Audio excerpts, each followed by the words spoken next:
በልጅ ጉዳይ ላይ ራሱ አዲስ ነገር ቢኖር አዲስ ነገር ቢፈጠር ያ ነገር አንተን ስሜትህን እነዛን ወረቀቶች ሳይና አንዳንድ የተለያዩ ባንክ እንትኖችን እስካየን በኋላ ነው ትንሽ ነገሮች የተገለጡልኝ እንጂ ከእናንተ በፊት እኮ ከማን ጋር እንደሆነ ድብቆሽ የተጫወትኩ ያለሁት አላውቅም። ስለ ህመሜም ስለ ጤናዬም ጉዳይ በትክክል ገብቶኝ ይሄ ነው የሚለው ነገርም አልነበረም። ከአባቴና ከእናቴ ልፈት በኋላ እዚህ ደረጃ የደረስኩት እንግዲህ አበደ እንኳን እስከመባል እኮ ደርሻለሁ። ያ መሬት ሲሸጥ ነገር ያሉኝ አይደል ባለፈው እንደሰማነው ከዚህ በፊት እንግዲህ ኢቭን ከሱ ጋር በትዳር ባነበረችበት ጊዜ ራሱ ከተለያዩ ሰዎች ጋር ግንኙነት ነበራት።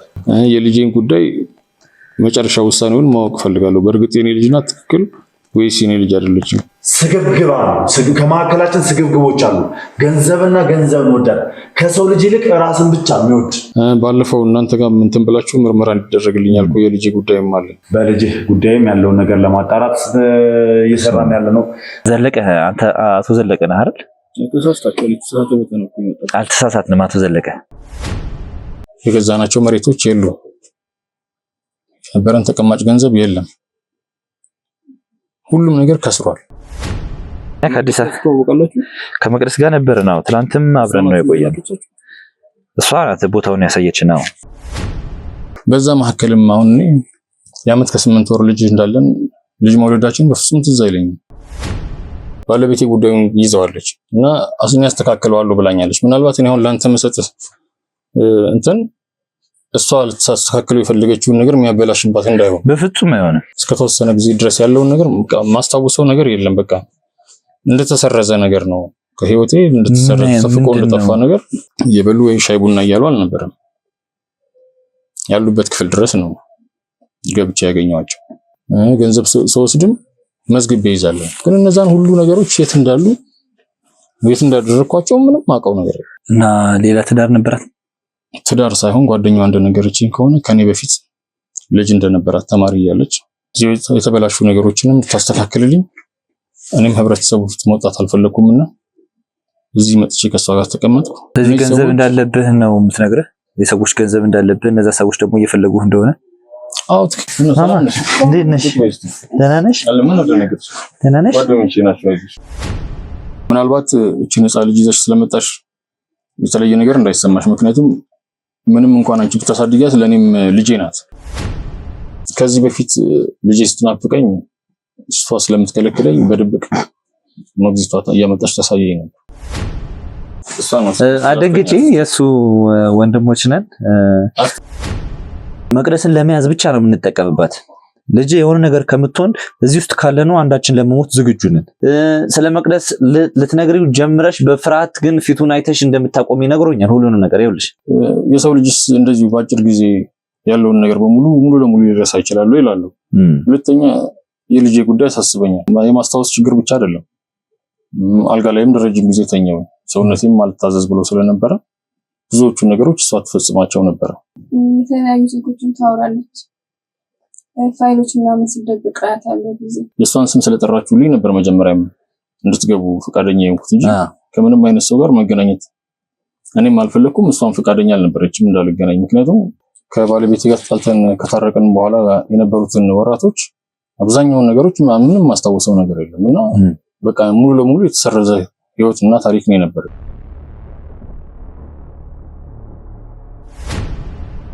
ሰላም ሰላም ውድ ተመልካቾቻችን እንደምን አላችሁ? እንደምን ቆያችሁልን? እኛ ይመስገን አለን። እንግዲህ በአዲስ ቪዲዮ ደግሞ ተመልሰናል። ከድል በኋላ የተለያዩ ስራዎችን እየሰራን እንገኛለን። በእርግጥ የማገገሚያ ጊዜ ያስፈልገን ስለነበር ትንሽ ቀናትን አዲስ አበባ ላይ ቆይታዎችን እያደረግን ነው የምንገኘው። እንግዲህ ክፍለ ሀገር በነበርንበት ቆይታ ያገኘናቸው ሰዎች አሉ፣ የተጎዱ እጅጉን በህይወታቸው ብዙ ነገር ያጡ በጨካኞች ባረመኔዎች እኛንም ለመጉዳት በመጡ ሰዎች ብዙ ነገራቸውን ያጡ ሰዎች ነበሩ። ከነዛ ውስጥ ደግሞ እነ አቶ ዘለቀ እና በሱ ዙሪያም የነበሩ በጣም ብዙ ሰዎች አሉ በመቅደስ የተጎዱ። እነሱን እንግዲህ መርዳት ስለነበረብን ማገዝ ስለነበረብን ለኛም ጊዜ መስጠት ስለነበረብን በእንደዚህ አይነት ሁኔታዎች ውስጥ ቆይታዎችን እያደረግን ነበር የነበርነው። ዛሬ ከዘለቀ ጋር አንድ ጉዳይ ይኖረናል። በምን አይነት ሁኔታ ውስጥ ነው ያለው የሚለውንም ነገር ተመልካቾቻችን እየጠየቃችሁ ነበር። እሱንም ምላሽ ታገኛላችሁ። ሌላው ደግሞ ዛሬ እንግዲህ በምን አይነት ሁኔታ በምን አይነት ሚስጥር መቅደስ ህይወቱ ላይ እንደተጫወተች ሚስጥሩን የምናውቅበት ቀን ነው። አንድ እንግዳ እንግዲህ ዛሬ ይመጣል። ሁሉንም ነገር ሚስጥሩን የሚያውቅ እንዴት ዘለቀ ላይ ያ ሁሉ ነገር ይሰራ እንደነበረ በምን አይነት ሁኔታ ሀብትና ንብረቱ ከእጁ እንደተነጠቀ የሚያውቅ ሰው በትክክል መቅደስ ምን ስትሰራ እንደነበረ የሚያውቅ ሰው እንግዲህ አግኝተናል። እሱንም ይዘን የምናቀርብላችሁ ይሆናል። ተመልካቾቻችን እስከ ፕሮግራማችን ፍጻሜ ድረስ አብራችሁን ቆዩ። ለቻናላችን አዲስ የሆናችሁ ሰብስክራይብ በማድረግ ቤተሰብ ሁኑ። ኮሜንት ላይ ደግሞ ሀሳብ አስተያየታችሁን በመጻፍ ለኛ ድጋፍ ሁኑን። እስከ መጨረሻው ድረስ አብራችሁን ቆዩ።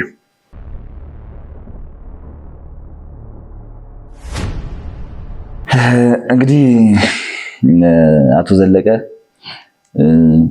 በእንደዚህ አይነት መልኩ እያየው ስለሆነ እለት በእለት ያለህ ነገር ለውጥህን እያየው ስለሆነ እጅግ በጣም ደስተኛ ነኝ። እንግዲህ እስቲ አዲስ አበባ ከመጣህ በኋላ እንዴት ነው ቆይታ? እንግዲህ አዲስ አበባ ከመጣሁ በኋላ ሕክምና እያደረኩኝ ነው። እንግዲህ በእናንተ ድጋፍ እስካሁን ድረስ ያለው ነገር ጥሩ ነው። እዛ ተደብቄ ከነበርኩበት ታሽጎብኝ ከነበርኩበት ህይወት አላቃችሁኝ እንግዲህ እዚህ ድረስ ደርሻለሁ። ሕክምናውም ጥሩ ነው ተስፋ ያለኝ ይመስለኛል። እንደው ብዙ ጊዜ ሰዎች ተስፋ ሲቆርጡ ያሉበትን ጨለማ እስከ መጨረሻው ድረስ እንደሚኖሩበት ያስባሉ። አንተ ደግሞ የነበርክበት ሁኔታ ምንም አይነት የተስፋ ጭላንጭል ያልነበረበት፣ አጠገብህ ሰዎች የሚረዱበት ሁኔታ ያልነበረበት፣ ለብቻ ችግሮችን ለብቻ ህመምን እየተጋፈጥክ የነበርክበት ሁኔታ ነበር የነበረውና አንድም የኔ የምትለው ሰው ካጠገብ ያልነበረበት ሁኔታ ውስጥ ነበርክና እንደው አንድ ቀን እንደዚህ አይነት ነገሮች ተፈጥረው በእንደዚህ አይነት ተስፋ ማግኘት ውስጥ በእንደዚህ አይነት የጤና ማገገም ውስጥ እገኛለሁ ብለህ አስበህ ነበር? እዛ በነበርክበት ሰዓት መጀመሪያ ነገር በእኔ ላይ የደረሰው ነገር ምን እንደነበርም በትክክልም አልተረዳውም ነበር። ምክንያቱም ማነው ወዳጄ ማነው ጠላቴ ምንድነው የተፈጠረው በትክክል የገባኝ ነገር አልነበረም። እንዳየኸው እኔ ለባለቤቴም ሽንጤን ገትሬ ነበር ስከራከር የነበረው እና ከሷ ጋር የተያያዘ ነገር እሷ የችግሩ እንዲሁም መፍትሄ ትሆናለች ብዬ ነበር ሳስብ የነበረው። በኋላ ነው በጓደኞች አማካኝነት ከእናንተ ጋር ከተገናኘን በኋላ እነዛን ወረቀቶች ሳይና አንዳንድ የተለያዩ ባንክ እንትኖችን እስካየን በኋላ ነው ትንሽ ነገሮች እየተገለጡልኝ እንጂ ከእናንተ በፊት እኮ ከማን ጋር እንደሆነ ድብብቆሽ የተጫወትኩ ያለሁት አላውቅም። ስለ ህመሜም ስለ ጤናዬም ጉዳይ በትክክል ገብቶኝ ይሄ ነው የሚለው ነገርም አልነበረም። ዝም ብሎ ሙሉ ለሙሉ ጭንቀት ላይ ነኝ የነበርኩት። ምክንያቱም ለረጅም ጊዜ በመርሳት ውስጥ ነኝ የነበርኩት። ምንም ነገር ባላስታውስም የተፈጠሩትን ነገሮች አላስታውስም እና ሁልጊዜ አስባለሁ በምን ምክንያት ያ ነገር ሊከሰት ይችላል። ምክንያቱም ባዶ እጃችንን ቀርተናል ነው ያለችኝ። መኖሪያ ቤቶቹም የሉም እና ጭራሽ እዳ ውስጥ ነው የገባሁት።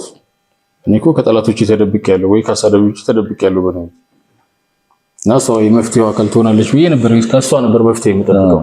እናንተም ስትመጡ እንደውም ከሷ ሰልስትሮኝ ነው መጨረሻ ላይ ላስገባችሁ ነበር የፈቀድኩት እንጂ ከሰው ጋርም ራሴን በራሴ ምናልባት ሊረኝ ሰው ቢመጣም እኔ አላስገብቼ አላወራውም ነበር።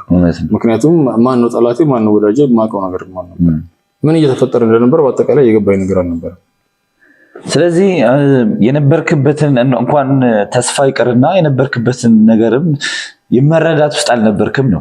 ሰዎች መጀመሪያ ካለንበት ነገር ለመውጣት ያለንበት ነገር ምንድነው፣ እየጎዳን ነው እየጠቀመን ነው የሚለው ነገር መረዳት አለብን። እሱ እየተረዳ የነበረው እየጠቀመች ነው እየተጠቀምኩ ነው፣ እዛ ጋር መሆኔ እየጠቀመኝ ነው፣ ከሆኑ ጠላቶች እያመለጥኩ ነው። ስለዚህ የነበረበትን ነገር እንደ መፍትሄ ነበር የተቀበለው እና ያ ደግሞ ፍጹም የሚገድል ነገር ነው። በቃ አሁን እኔ ጋር እኮ የነበሩትንም ወረቀቶች ቀሪዎቹንም ስሰጣት እኮ የሚከፈሉ ክፍያዎችን እንድትከፍልልኝ፣ ምክንያቱም እኔ እዛ ቦታ ላይ ከተገኘው በወንጀል ይያዝ ነው ወይ ደግሞ በቃል ማፍረስ ገንዘብ ተቀብያለሁ እንግዲህ ተበድረሃል ነው እዳለብህ ነው እያለችኝ የነበረውና እዛ ቦታ ላይ ሆኜ ስራ መስራት አልችልም። ለመንግስትም መክፈል ያለብኝ ነገር መክፈል አልችልም። ስለዚህ ብዙ ሰነዶችን ለእሷ እኮ ስሰጥ እሷ ከእዳ ነፃ ታወጣኛለች ብዬ ነበር ማስብ የነበረው እንጂ በዚህ አይነት ነገር በፍጹም።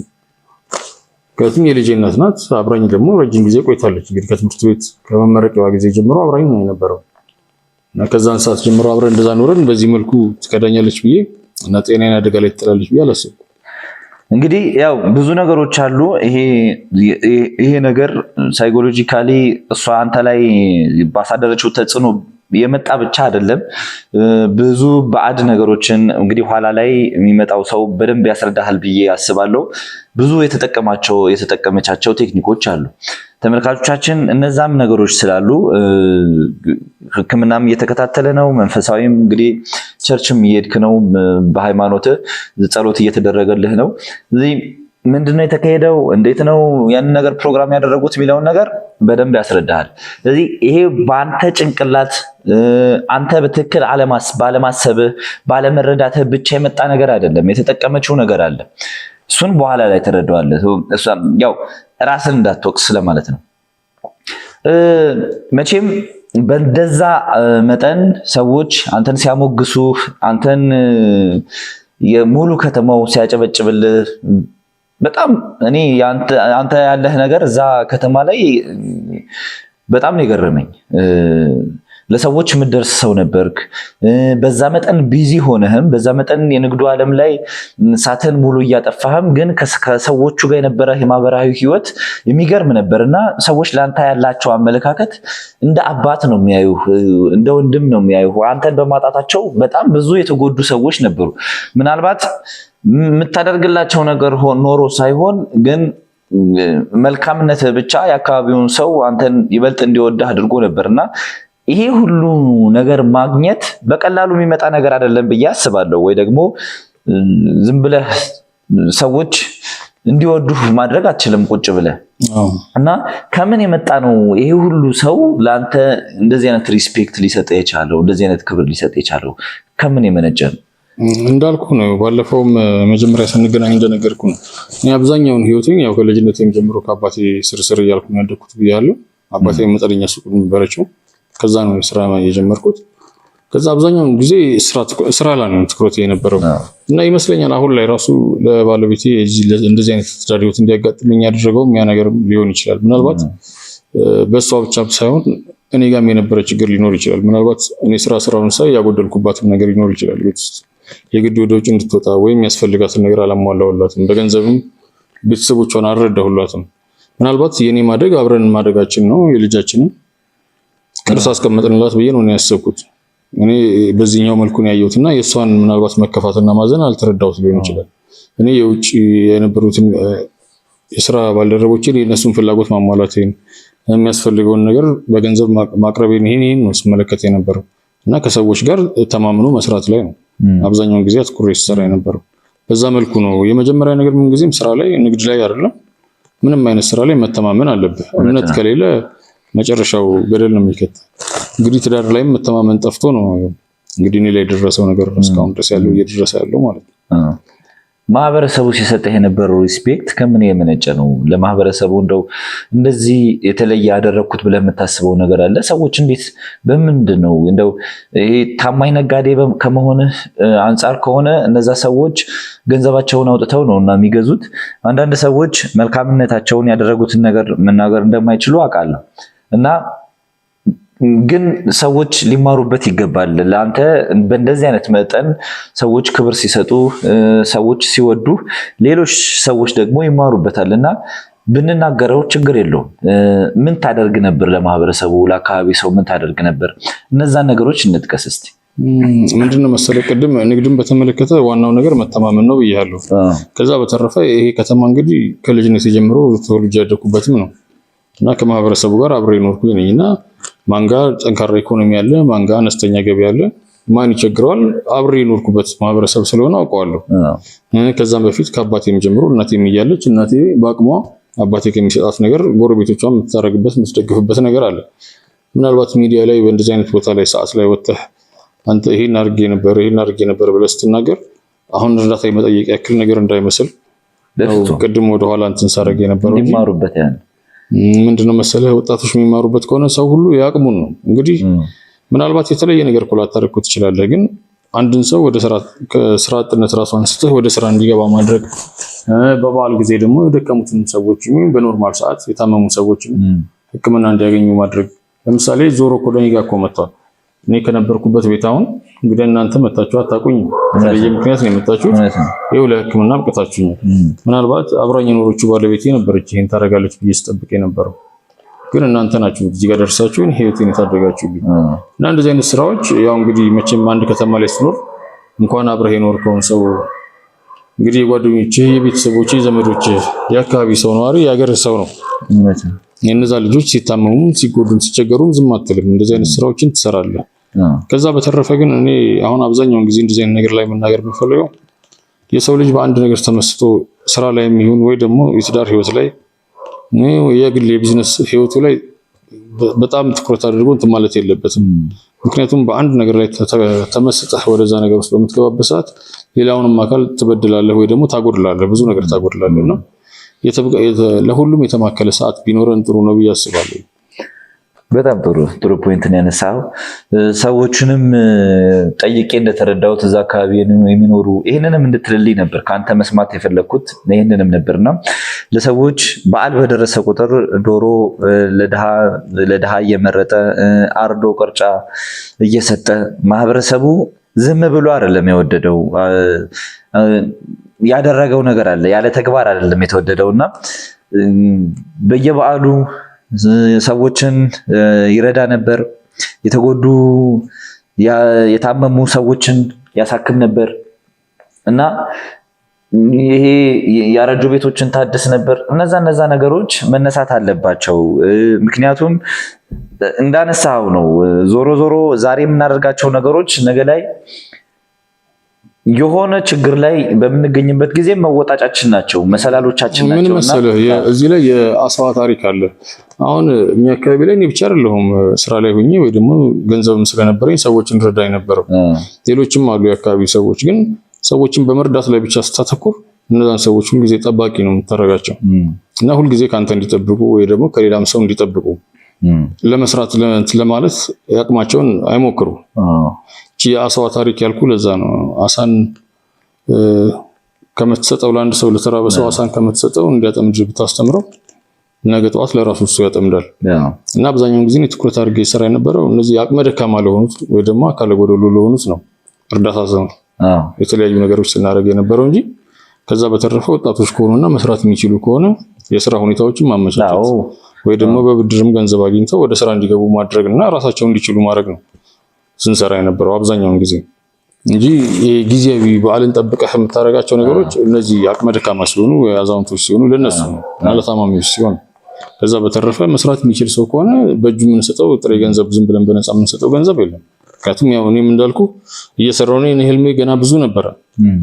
የምፈልገው ደረጃ ደርሻለሁ ብዬ አላስብም ነበር በሰዓቱም እንዳልኩ። ምክንያቱም ከዛ የተሻለ ነገር መገንባት የምፈልግ ነበር።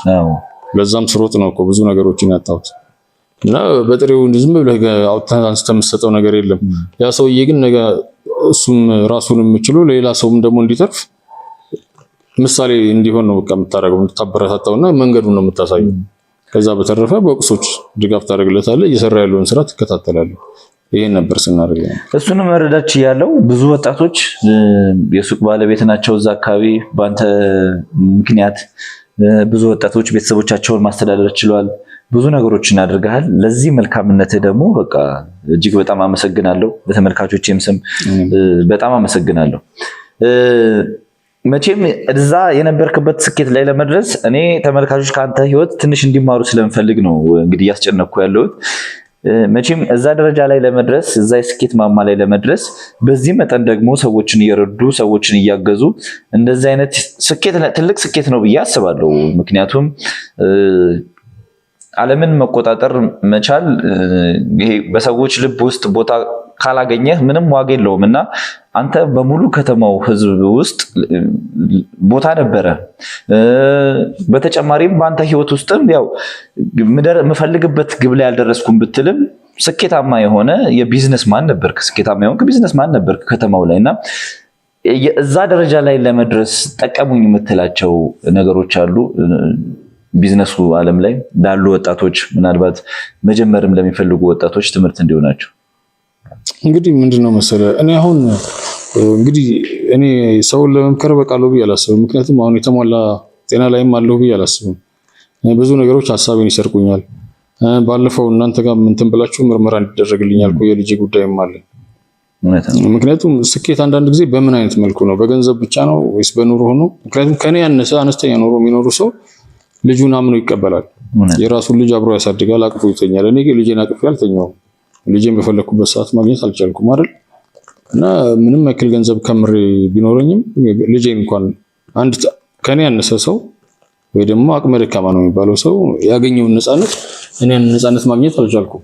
እና ያው ስኬት የማወራው ነገር እንግዲህ አይውል በዚህኛው በኩል ስታየው አንድ ተራ ሰው ወይ ደግሞ አንድ ማንኛውም ሰው ሊኖረው የሚችለውን ህይወት ነው እየኖርኩኝ አይደለም ስኬት ብሎ ለመጥራት ማለት ነው። ምክንያቱም ልጄ እንኳን እርግጠኛ እንኳን አይደለም ባለቤቴ ብዬ ረጅም ጊዜ አብሬያት የኖርኳት ሴት እኔን እንግዲህ የምትፈልገውን በፍቅር አብረን እንደኖርን ነው ሳስበው የነበረው። ከአንተ ጋርም ስከራከር የነበረው እንደዛ ነው። እና ሁሉም ነገር እንግዲህ ባዶ እየሆነ ነው። ያስከምረው የነበረው ስለፋለት የነበረው ገንዘብም ካዝናው ባዶ ቀርቷል። እንግዲህ ምናልባት እንደውም ከእናንተ መምጣት በኋላና በእናንተ ትብብርም እንግዲህ ያሉብህ የተባልኳቸው ዕዳዎች የሉም። አንዳንድ ገንዘቦች መመለስ የነበረባቸው ገንዘቦች የተገኙ ገንዘቦች አሉ። ከዛ በተረፈ አሁን ስኬት ብለህ ስታወራው ምናልባት የስራ ህይወቴ ስኬታማ ነበረ፣ ግን የግል ቤተሰባዊ ህይወቴ በጣም ስኬታማ እንዳልነበረ ነው። እና ከኔ በዛ ህይወት ከኔ ይማራሉ የማስበው ነገር የለም። ምክንያቱም በትዳር ህይወቴ በተለይ የንግድ ህይወቴ ላይ ከነበረው ነገር ካልሆነ በስተቀር ያው ሰዎች ጥሩ መንገድ ላይ ነበርክ። እውነት ለመናገር አንተን እኔ ስኬታማ ሰው አይደለህም ብዬ አልነበርክም ብዬ መደምደም አልችልም። ምክንያቱም ስኬታማ ሰው ነበርክ እኔ ካየኋቸው ከተመለከትኳቸው ነገሮች አንጻር። ግን አንዳንድ ሰዎችን መሄድ ከሚፈልጉበት ቦታ መድረስ ከሚፈልጉበት ቦታ የሚያሰናክላቸው ነገር አለ። እነዛ ነገሮች አንተ ላይ ሆነው ነበር። በገዛ ባለቤትህ ወደኋላ እንድትጎተት ያለህ ነገር እንድትነጠቅ ተደረክ እንጂ እውነት ለመናገር ስኬታማ የሆነ ነገር ነበረ። አሁንም ስለ ራስህ መናገር ስለማትፈልግ ነው እንጂ ብዙ ነገሮችን ያሳለፍክ ሰው ነህ፣ ብዙ ነገሮችን ያየ ሰው ነህ። የሀብትንም የገንዘብንም ጣራ አይተሃል ብዬ አስባለሁ። ግን የምትፈልግበት ቦታ ላይ እንዳትደርስ ጠላት አንተ ላይ ስራውን ሰርቷል። ያ ደግሞ ድጋሚ እንዳይመለስ ይሄ ተስፋ መቁረጡ ምናምን ከአይምሮህን ማስወጣት አለብህ። ከዜሮ ነው የጀመርከው። በእርግጥ ሙሉ በሙሉ ጤናዬ ከተመለሰ በኋላ መኖር ብቻ ነው የምፈልገው፣ ወደ ንግዱ ዓለም መግባት አልፈልግም ብለኸኛል። ያ ያንተ ውሳኔ ነው፣ ልጫንህ አልፈልግም። ድጋሚ ይሄ ንግድ ገንዘብ ማትረፍ ምናምን አልፈልግም፣ ህይወቴን ነው መኖር የምፈልገው ብለኸኛል። ግን ያን መጫን አልፈልግም፣ ግን የነበርክበትን ነገር እንድትክድ አልፈልግም። ምክንያቱም ብዙ ውጣ ወረዶችን አሳልፈሃል። ያ ደረጃ ላይ ለመድረስ ብዙ መስዋዕትነቶችን ከፍላል። ከአዲስ አበባ እየተመላለስ ከተለያዩ ክልል ከተሞች እየተመላለስ ከነበረ እቃ ወደዛ ከተማ የምትወስደው ከተማዋን ያነቃቃ ሰው ነው አንተ። ስለዚህ የከፈልከውን መስዋዕትነት ያደረግከውን የኖርከውን ኑሮ ዋጋ አታሳጣው አሁን ላይ። ስለዚህ ደረጃ የነበረ ሰው ነህ ለማለት ነው። ምን መሰለህ አሁን እያልኩ ያለሁት ምናልባት እንዲሁ የአእምሮም የጤና ሁኔታ የተረጋጋ አይደለም ለማለት ነው እንጂ ምናልባት በፊት እኮ እንግዲህ እንደነገርኩ ይህችን የንግድን ነገር ስጀምር ከአባቴ ነው። ከአባቴ ስር ሆኜ ነው ከኋላ እየተከተልኩ ነገሮቹን እያየው ለሱቅ ለጎደለው አባቴን ለማገዝ እየሄድኩ እያመጣው ነው ነገሮቹን እያሰፋው እየተሳሳትኩ እየወደቅኩ እየተነሳው ከአባቴና ከእናቴ ልፈት በኋላ እዚህ ደረጃ የደረስኩት። እንግዲህ አበደ እንኳን እስከመባል እኮ ደርሻለሁ። ያ መሬት ሲሸጥ ነገር ያሉኝ አይደል ማለት የቤተሰቦችን መሬት እየሸጠ ነውና ይሄ ሰው ያበደ እየተባለ ከዛ በኋላ ነው እኔ በራሴ እምነት ስለነበረኝ እና ሀሳቦች ስለነበሩኝ አሁን ላይ ምንድነው መሰለህ የሚያሳስበኝ የንግዱ ሁኔታ አይደለም ለማለት ነው እንጂ ህይወቴን ማስተካከል እፈልጋለሁ። ለተወሰነ ጊዜ ሰላማዊ ኑሮ መኖር እፈልጋለሁ። የልጄን ጉዳይ መጨረሻ ውሳኔውን ማወቅ እፈልጋለሁ። በእርግጥ የኔ ልጅ ናት ትክክል ወይስ የኔ ልጅ አይደለችም?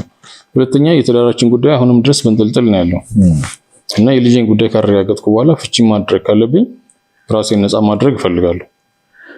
በሚገባው እነዚህ አይነት ነገሮች ናቸው ሐሳቤን እንትን እያሉኝ ያሉት እንጂ ምናልባት አሁን ተመልሼ ወደ ስራው ልግባብል ህይወቱ የሚከብደኝ አይመስለኝም። ምክንያቱም ከዚህ በፊት እየወደኩ እየተነሳው ነበረ የንግድ ሐሳቦችን ከተለያዩ ቦታ እያየው ሰራ የነበረው እና እያዳበርኩ እያሻሻልኩ ነው። አሁን አብዛኛው እድሜን በዚህ ስራ ነው እንግዲህ ያሳለፍኩት እና ብዙ ተሞክሮች አሉ፣ ብዙ የቢዝነስ ጓደኞች አሉ፣ ብዙ ሐሳቦች አሉ። ገና ወደ ስራ የሚያልወጡ ብዙ ሐሳቦች አሉ በውስጤና እኔ ውስጤ ሰላም ከሆነና እነዚህን ነገሮች የሚረብሹኝ ነገሮች እኮ ከጠራልኝ ስራውን መስራት ለኔ የሚከብዳል ብዬ ስለማላስብ ነው ብዙ እንትን ያልኩ። እነዚህ ነገሮች ብዙ አላካበድኳቸው ለዛ ነው። በጣም ጥሩ እንግዲህ አንተን ለማግኘታችን ምናልባትም አመታት ተቆጥረው እዛ ቤት ውስጥ አይበለውና አርጅተህ ሞተህ ልትገኝ ትችል ነበር። ታሪክህ ተቀብሮ ሊቀር ነበር። እንደ ጠላቶች ፍላጎት ያ ነበር ፍላጎታቸው። እዛ ቤት ውስጥ ተዘግቶብህ በጨለማ ኑሮህን ኖረ እድሜን ጨርሰህ እቺን ዓለም ጥለህ እንድትሄድ ነበር ፍላጎታቸው። ያ አልሆነም፣ ያ አልተሳካም። ያንተ ታሪክ ህዝብ ማወቅ አለበት። ሰዎች ካንተ መማር አለባቸው። ከዛ ጨለማ መውጣት አለብህ፣ ብርሃን ማግኘት አለብህ፣ አዳዲስ ነገሮችን ማየት አለብህ፣ የተሰራብህን የተደረገብህን ነገር ማወቅ አለብህ በሚል እንግዲህ ፈጣሪ ምክንያት አድርጎት ወንድማችን ልዑልን ለዚህ በቅተሃል። ልዑል ለአንተ መዳን ምክንያት የሆነ ሰው ነው። ወንድሞቻችንን ለማዳን በሄደበት አጋጣሚ ነው እንግዲህ እኛ አንተን አግኝተን ታሪክህን የሰማ ነው።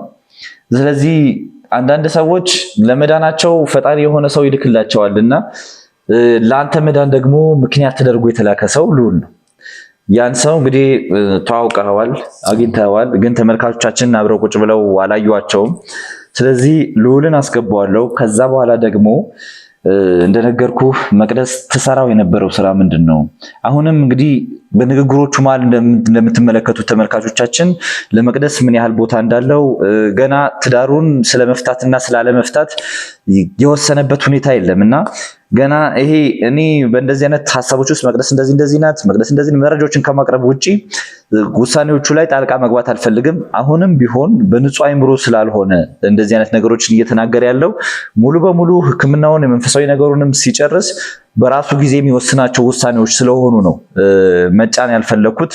መቅደስ ምን አይነት ሰው እንደሆነች በንጹህ አይምሮ ራሱ ይወስኗል። ትዳሩን መፍታት እንዳለበት መፍታት እንደሌለበት ምን አይነት ህይወት መቀጠል እንዳለበት ኋላ ላይ የሚረዳው ነገር ነው ብዬ ነው እንግዲህ በዝምታ እያለፍኩት ያለሁት።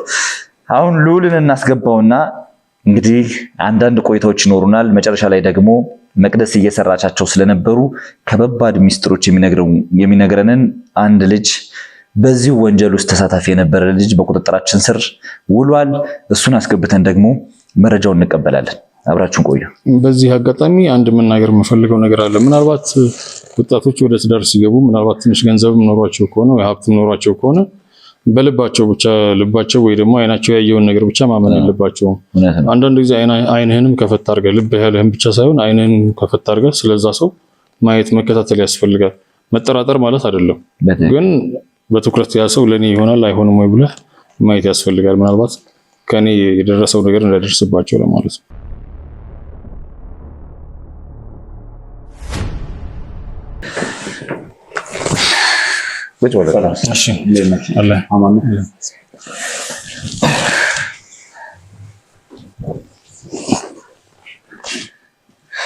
ሎሌ እንግዲህ ወንድማችን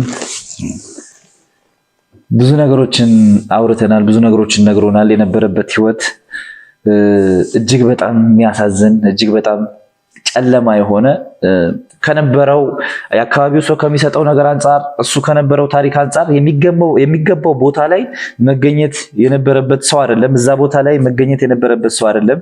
ይህ ሰው ከተማው ላይ ምናልባትም ጥሩ ሰዎች ዙሪያው ላይ ቢኖሩ ኖሮ ሐውልት ሊሰራለት የሚችል ሰው ነበረ። ግን አጠገቡ በነበሩ ሰዎች ክፋት፣ አጠገቡ በነበሩ ሰዎች ተንኮል ለዚህ ሊበቃ ችሏል። ያም ደግሞ ፈጣሪ ምክንያት አድርጎት አንተን ምክንያት አድርጎ ለዚህ እንዲበቃ ሆኗል። እንዴት ተረዳኸው? እንዴት አየኸው? ከሱ ጋርም የነበራችሁ ቆይታ ነበር። ሕክምናውንም እንዲያገኝ ብዙ ነገሮችን እያደረግክ ነበርና የእሱ ታሪክ ሁላችንንም ልባችንን ነክቶናል ብዬ አስባለሁ አይደል? እንግዲህ ሰላም ቤተሰቦች፣ እንግዲህ ያው ዘግቼ የመጣሁት ለዛም ይቅርታ መጠየቅ እፈልጋለሁ።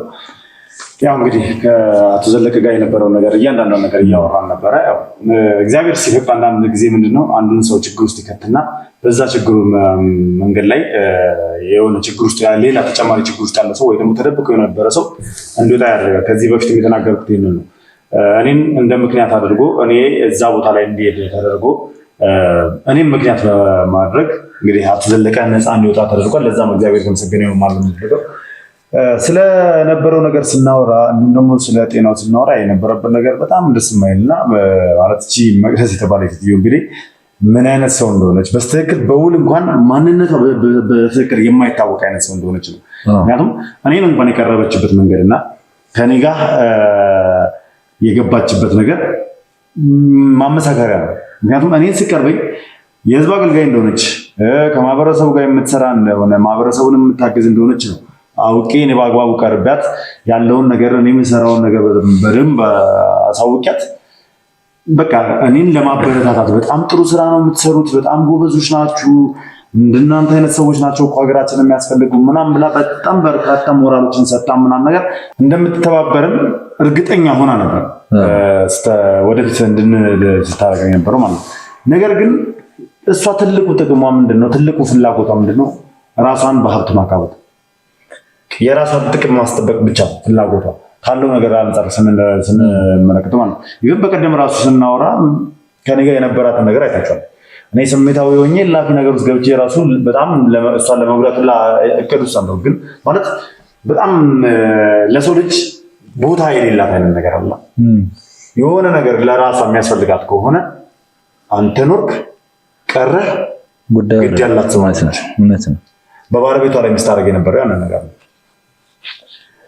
እንደሰማነውም ከዚህ በፊት እንግዲህ ኢቨን ከሱ ጋር በትዳር ባነበረችበት ጊዜ ራሱ ከተለያዩ ሰዎች ጋር ግንኙነት ነበራት።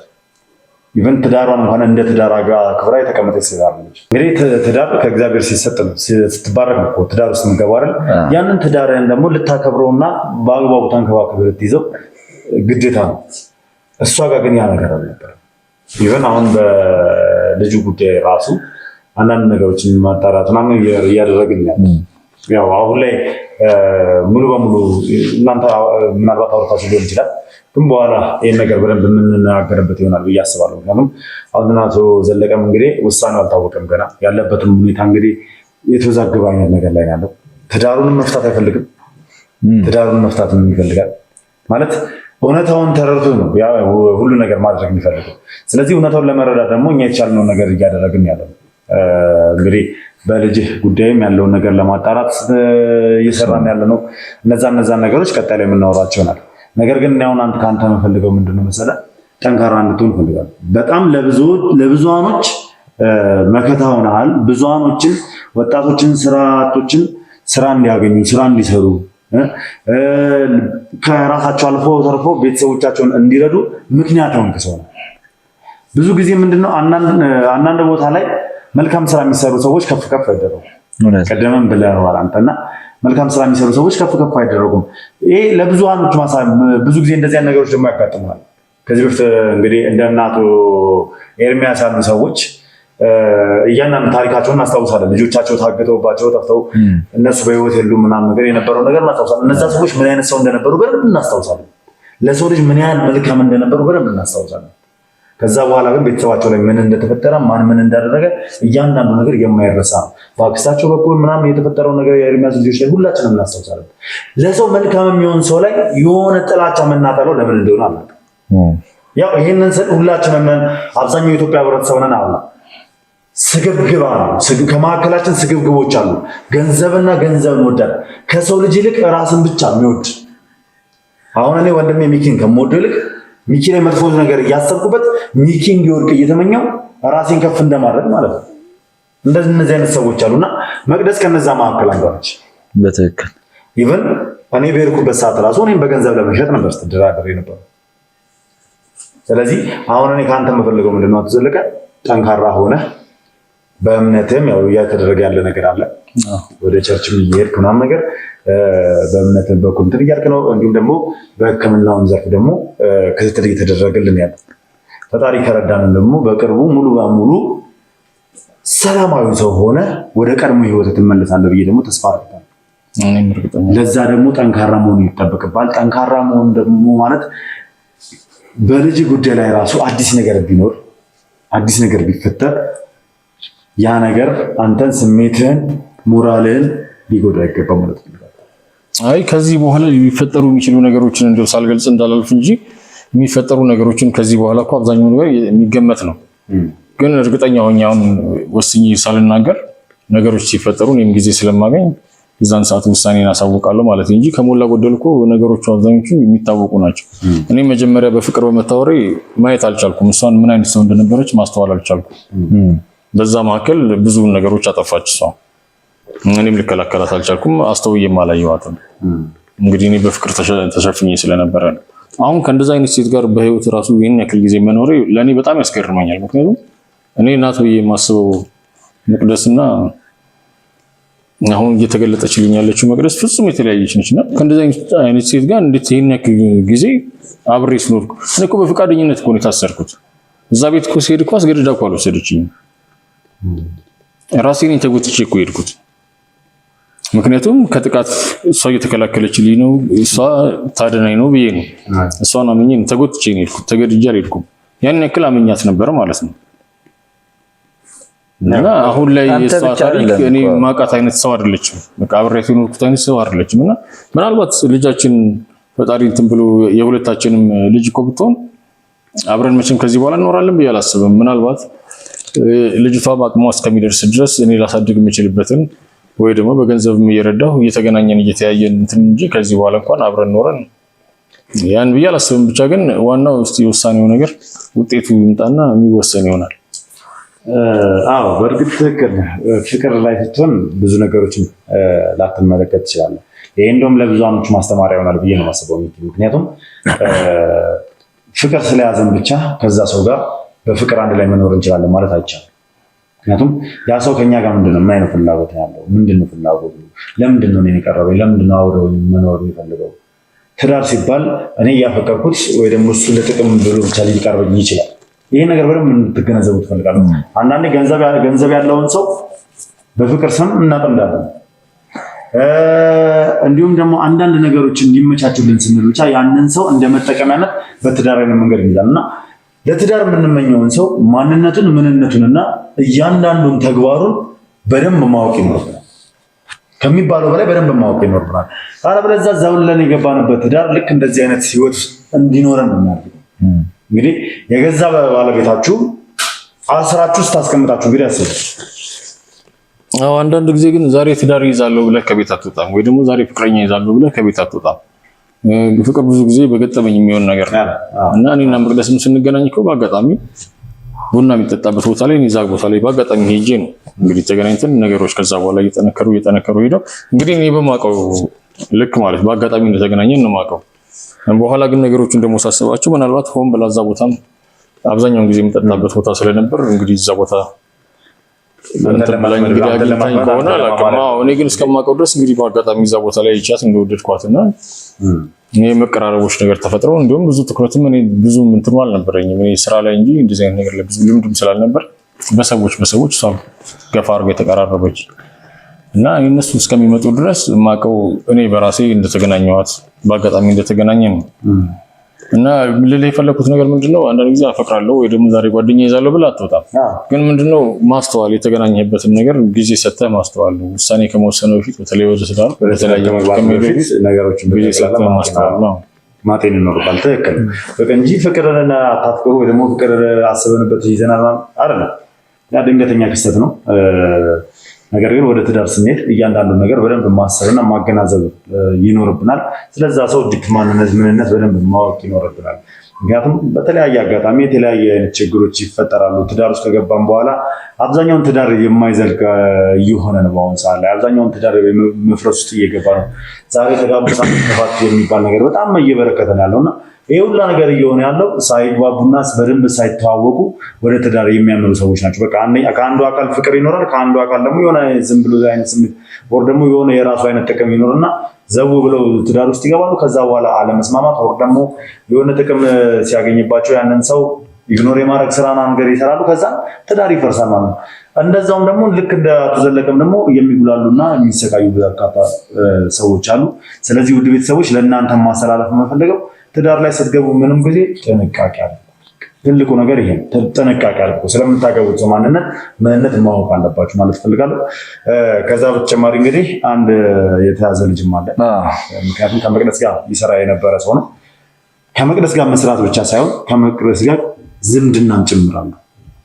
እና ዝምድናም ጭምራለሁ። በጣም በአስገራሚ ሁኔታ ስለ አቶ ዘለቀ ብዙ ነገር ያውቃል። አቶ ዘለቀ ላይ ከዚህ በፊት ስለሆነ ነገርና ነገር ብዙ ነገሮችን ያውቃልና ስለዚህ እሱን ሰው ደግሞ እዚህ አምጥተው ነው ማናዘዝ ይኖርብናል። ዛሬ አቶ ዘለቀም መስማት ካለበት ቁጭ ብሎ እያንዳንዱ ነገር መቅደስ ምን ስታደርግ እንደነበረ ከገዛ ዘመዷ ከአፏ እንዲሰማ ይፈልጋል። እሷም ለማውራት ፈቃደኛ አልነበረችም።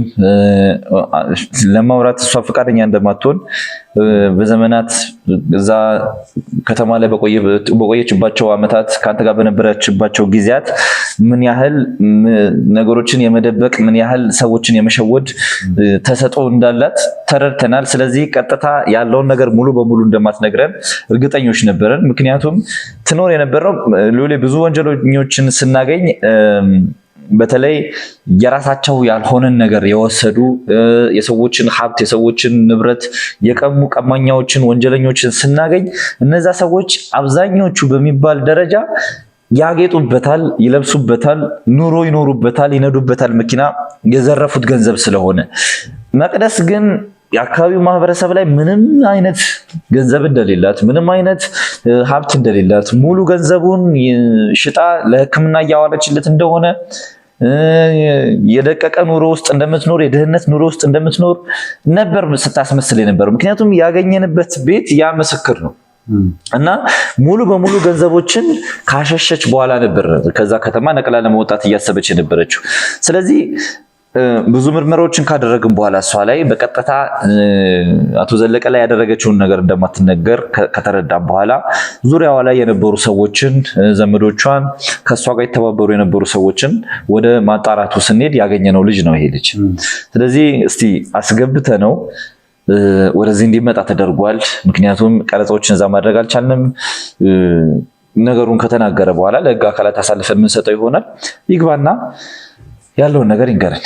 መልካም እንግዲህ ውድ ቤተሰቦች እስኪ ምን እንሰማለን፣ የመቅደስ ሴራ ምን ነበር የሚለውን ነገር በዛሬ በደንብ የምንሰማው ይሆናል ማለት ነው። የትም ቦታ ሳትሄዱ እስከ ፕሮግራማችን ፍጻሜ ድረስ አብራችሁን ቆዩ። መልካም ጊዜ